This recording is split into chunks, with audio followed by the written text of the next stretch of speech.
61A Lecture Number 10, Announcements. There are 2 completely optional contests due today. Midterm 1 regrade requests are due Wednesday, and Homework 3 is due Thursday. It's 4 problems, and each of them is going to require you to think about them for a while. Maybe try different strategies, and work through a whole problem-solving process. So, if you start them all on Thursday, you're not going to have time to do all that. 4 problems, 4 days left. I'd recommend trying problem 1 today. If you need help, you can come to office hours. We have online office hours and in-person office hours.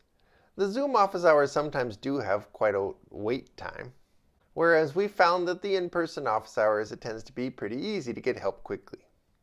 And we have in-person office hours every evening, including a homework party on Wednesday, as well as sometimes during the week. Another way to get help is from your peers. And that's a great idea. But you have to make sure you approach it in the right way. I'd recommend using Piazza.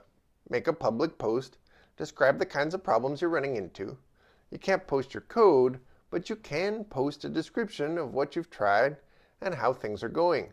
And oftentimes you'll get a helpful and constructive answer either from the course staff or from somebody else in the course who's just trying to help their fellow Golden Bears improve.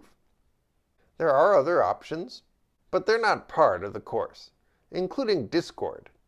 You might be on a 61A Discord and think that that's somehow endorsed by the course staff, but it's not. It's something that was created by students, I think. And I know it's being heavily marketed, but I'm not sure it's particularly helpful. That's for you to judge. But I've heard there are cases where students have asked for help and gotten some answers that weren't constructive at all.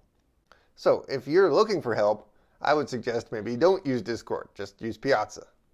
I know it doesn't have any fancy voice chat or whatever, but it often will give you the help that you need. And if you're providing help to other students or talking to other students who are still in the process of learning how to master the course material, please be constructive. There's really no use in putting somebody down because they haven't learned everything yet. That's the whole point of a course, is that you learn things over the course of the semester, building up your understanding over time. You can be helpful in that process, great. Or you can be quiet, that's fine too. But discouraging others is not okay. It's not okay with me. It's totally not an appropriate way to interact with peers who are all in different stages of the process of mastering computer science. So please try to keep conversations constructive everywhere, and especially on Piazza, it's a great place to receive help. Today's lecture is about taking multiple values and putting them into one compound value. For an example, you could have a list of numbers. Each number is a value, but now you have a whole list of them. And you could give that list a name, like the integers. The way we teach this material in 61A is a little bit different than other programming courses, because instead of talking about building up a list of values one by one, we typically focus on constructing the whole thing with an expression that describes the list that one wants to create. And while this might be different than what you've seen before, it's a really foundational part of building up toward the rest of the course. So try to learn how we do it in 61A, even if it's not what you're used to. In fact, maybe that's good, because that means you're learning something new.